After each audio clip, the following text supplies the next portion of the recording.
the art of writing, I don't think, has changed that much in recorded history. It's a very solitary endeavor. I think it looks a lot more fun than it actually is. There's a great quote by Carl Nelson, which I was thinking about. He talks about how anything that you have to do over and over again, day in, day out, for money, very quickly stops being fun and starts being work. And I think what he says is that there aren't a lot of smiling sausages. I really have no insight to offer on the art of writing, but I want to talk a little bit about the business of writing, because although I think the art hasn't changed that much, I think the business has changed dramatically. I think there have been technological changes, certainly, over recent years, and I think there have also been structural and financial changes to the publishing industry.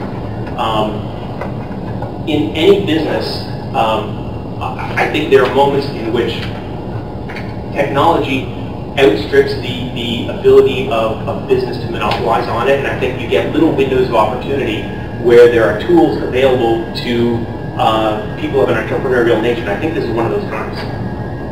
I want to discuss a few particular technologies, but I want to preface this by saying that obviously no amount of technology will make you a better writer, and whenever I've done this talk a couple of times, and I always want to make it very clear that ultimately what you do on the page is the most important thing, and this kind of just makes you a more effective, more organized, and hopefully more easily marketed writer that connects with your readers.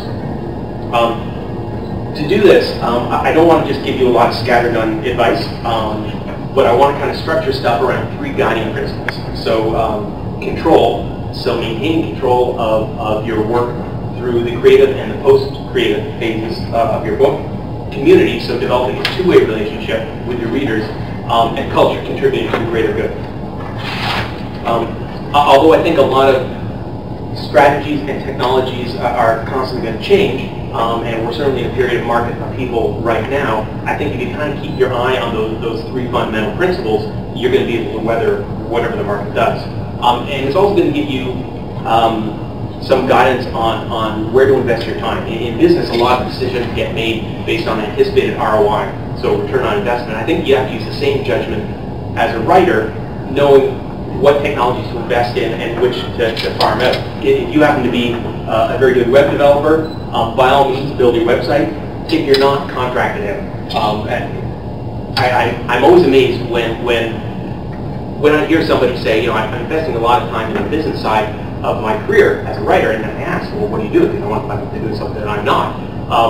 And generally I find out that they're spending a lot of time mucking about with bookmarks and Photoshop, and some very easily commoditized labor that they should be farming out to somebody who can do it better so they can focus on the things an author does best.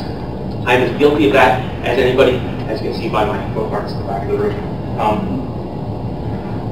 I'm pretty sure they told you that there wouldn't be any math here, so I'm going to give you very little. Nobody obviously knows how many books get started in North America. A small number of those get finished.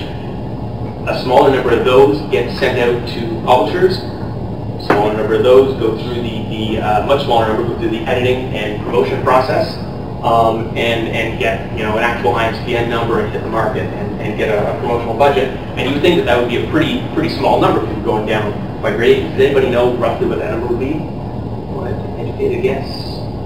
Order of magnitude? I'll accept any absurd number. About 50,000 in Canada, 50,000 books every year, and about twice that number in the U.S. Are published. About a third to a half of those end up being reprints, so either a paperback edition of a hardcover or an old title that's brought back. So if you do the math on that, an original new book is published in North America every 5 minutes. So while we're in here sitting and talking, people are out there publishing. So it raises the question, what the hell are we doing? This sounds like a very healthy industry. I think there are a lot of industries that would love that kind of churn. In fact, though, the population is growing, education levels are rising, and book sales are decreasing. And there are probably a lot of reasons for that. And I'm going to, again, open it up to anybody have any theories why book sales might be sinking. Just because of that, there's so much free content available online now. It's people won't go out and pay $32.95 for a title where they can just, one click of the mouse and there's some text that you want. Well, that's interesting, yeah, because I want to talk a little bit about that. I don't know yet what the stats are about people getting free versus paid content, but you're right, that's a very valid concern that a lot of often have. And there are less people reading. There's people sitting in front of the TV and reality shows or movies or whatever. Right. Right. No, I think you're right. I think media stratification is definitely one of them. Any others? Pretty much the same. Video games for younger people. Yeah. Yeah, absolutely. Absolutely. I went to TEDxTO talk, and Don Tapscott, who some of you might know, gave a talk about how young people don't need to read anymore, which was a good feeling being out there in that crowd. I would say that there's also potentially less subsidization of the arts today than in the past, which means the publishers are going to take fewer chances. I also wonder a little bit about creative franchising. So if something works really well, in a movie or you said in a video game, and they can port it over to different media. Again, I think publishers are really taking less chances. So I think it's a mix of good and bad news for authors. Obviously, if there are more books being published, then in theory that there are more opportunities for anybody to get their book published. But it's bad news because I think declining sales mean that the model is fundamentally untenable. I also think the level of noise has risen. So when you have fewer books out there, to be that one author who captures a significant slice of the pie, I think is a lot harder to do. The good news is, when I worked for the Toronto Star recently, people used to say, well, what the hell are you doing working for a newspaper? That's old media. That's an old model. And the wonderful thing about being in an industry that's under siege, we're going to give you the cartons, right? So you have a lot more opportunity for entrepreneurial innovation. So I want to talk a little bit about trying to amp signal out of the noise. I don't have a lot of stats in here. I would ask you to be very wary of the stats that I do give you, because I don't think there's a lot of very accurate data out there. And I don't know how comprehensive it is. What I would say though is that I think really you don't need to care too much about individual statistics, except that down at the level of individual sales data. So I think as long as you understand orders of magnitude, you're in good shape.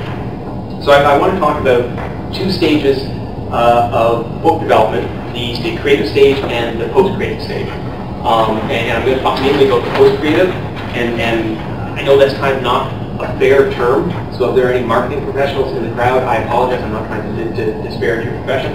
I should probably say like the less creative things, or more entrepreneurial. So 25 years ago, I had an electric typewriter, which is really, and that gives you some indication of how old I am. The wonderful thing about an electric typewriter, like a manual, is that you really kind of feel when you're slamming the words down the page, right? So you're doing a very permanent act. After about 5 years of that, I traded up for an Olivetti electronic typewriter, which was the same kind of concept, except you saved everything on like a little proprietary disk. And of course, I only worked with other Olivetti typewriters. And so you'd load up your work, and you'd push go, and it would print it out like a player piano.